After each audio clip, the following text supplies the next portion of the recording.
नमस्कार दोस्तों and welcome to G chills. Ram Mandir उद्घाटन के बीच सुप्रीम कोर्ट के सबसे तूफानी चीफ जस्टिस चंद्रचूड़ साहब को लेकर एक बहुत बड़ी खबर सामने आ रही है। बता दें कि सुप्रीम कोर्ट के चीफ जस्टिस डी.वाई. चंद्रचूड़ को भी अयोध्या में राम मंदिर में बाल राम की प्राण प्रतिष्ठा के लिए निमंत्रण भेजा गया था, लेकिन उन्होंने अपने कर्तव्य धर्म का पालन किया। चीफ जस्टिस अयोध्या पर शीर्ष अदालत की फैसला सुनाने वाली बेंच का हिस्सा रहे थे। अयोध्या में प्राण प्रतिष्ठा का भव्य कार्यक्रम चल रहा था। इधर चीफ जस्टिस चंद्रचूड़ अपने काम में लगे हुए हैं। दरअसल कल अदालत में छुट्टी नहीं थी और चीफ जस्टिस मामले की सुनवाई कर रहे थे। कल सुबह 10 बजे जब कोर्ट खुला तो चीफ जस्टिस चंद्रचूड़ एक मामले की सुनवाई के लिए बैठे दिखे। केंद्र सरकार ने कल आधे दिन की छुट्टी की घोषणा कर रखी थी। इसके अलावा कई राज्यों में भी राम मंदिर के उद्घाटन के अवसर पर छुट्टी थी, लेकिन सुप्रीम कोर्ट में कल छुट्टी नहीं थी। चीफ जस्टिस चंद्रचूड़ समेत अन्य जज मामले की सुनवाई में व्यस्त दिखे। सुप्रीम कोर्ट ने 2019 में राम मंदिर के पक्ष में फैसला सुनाया था। फैसला देने वाली 5 जजों की संविधान पीठ में उस समय के chief justice Ranjan Gogoi, justice S.A. Bobde, justice D.Y.. Chandrachud, justice Ashok Bhushan और जस्टिस अब्दुल नजीर शामिल थे। राम मंदिर ट्रस्ट की तरफ से इन सभी जजों को प्राण प्रतिष्ठा में शामिल होने का निमंत्रण मिला था। वहीं दोस्तों, राम मंदिर उद्घाटन के बाद राम भक्त तो एकजुट हो गए, लेकिन विपक्ष पूरी तरह से बिखरा हुआ नजर आ रहा है। राहुल गांधी को एक मंदिर में एंट्री ही नहीं मिली, जिसके बाद वे धरने पर बैठ गए। राहुल की दूरी, उद्धव ने की आरती, दीदी ने निकाला मोर्चा। आइए विस्तार से जानते हैं कि किसने क्या किया। जब पूरे देश और दुनिया के कई हिस्सों से आए राम भक्त अयोध्या में इकट्ठा हो गए, तब विपक्ष पूरी तरह बिखर गया। विपक्ष के नेता एक दूसरे से अलग विभिन्न कार्यक्रमों में मशगूल रहे।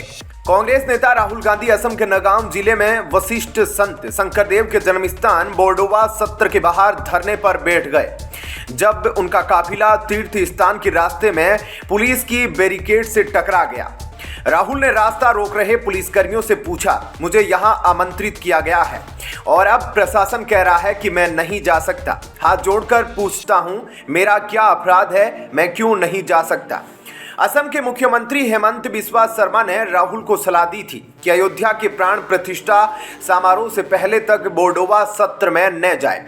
सत्र प्रबंधन ने एक पत्र जारी किया जिसमें उसने अयोध्या समारोह से जुड़े पूर्व निर्धारित कार्यक्रमों का हवाला देते हुए कहा कि राहुल गांधी शाम 3 बजे तक परिसर में प्रवेश नहीं कर सकते। उधर पश्चिमी बंगाल की मुख्यमंत्री ममता बनर्जी ने कोलकाता में अपनी संप्रीति रैली का समापन भाजपा से एक सवाल करके किया। ममता ने बीजेपी से पूछा, क्या आप महिला विरोधी है? ममता बनर्जी ने सबसे एकजुट रहने का आह्वान किया। ममता ने कालीघाट मंदिर में पूजा के बाद अपनी यात्रा शुरू की। फिर एक गुरुद्वारा, एक चर्च और एक मस्जिद पर रुकने के बाद लगभग 1 लाख की भीड़ को संबोधित करने से पहले उन्होंने उन विपक्षी दलों को निशाना बनाया जो बीजेपी के सामने खड़े नहीं होते। वहीं शिवसेना प्रमुख उद्धव ठाकरे ने गोदावरी नदी के किनारे रामकुंड और कालाराम मंदिर में 1 घंटे से अधिक समय बिताया और अयोध्या में रामलल्ला की प्राण प्रतिष्ठा का जश्न मनाने के लिए महाआरती की।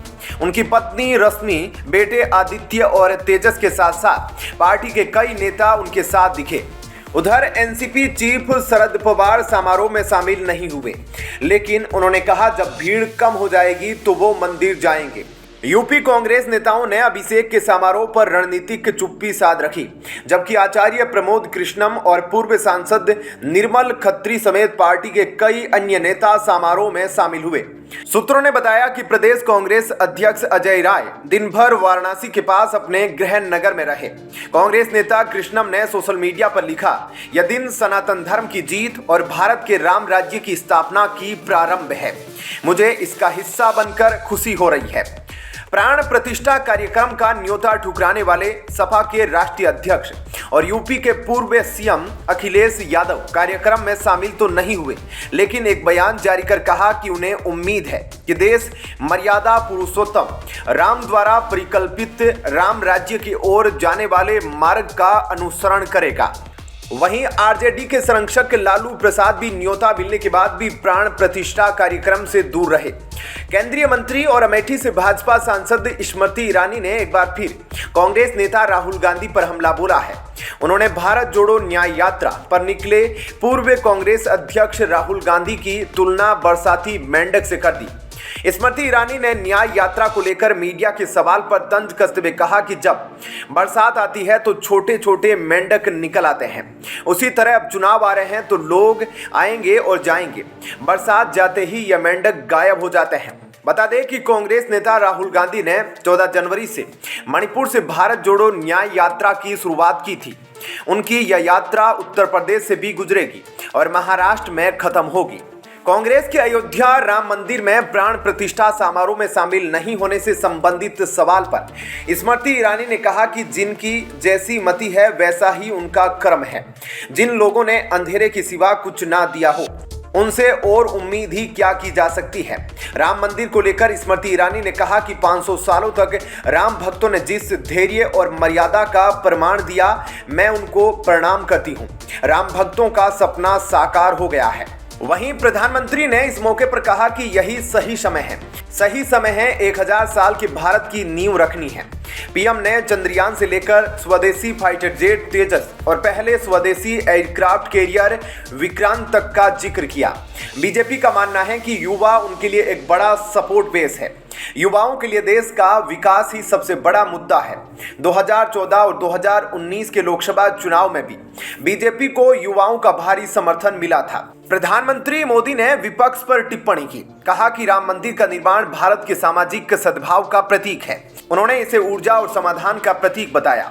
मोदी ने यह भी कहा कि भारत ने इतिहास की गांठ को गंभीरता और भावुकता से खोला है। संघ प्रमुख मोहन भागवत ने प्रधानमंत्री नरेंद्र मोदी को तपस्वी बताया।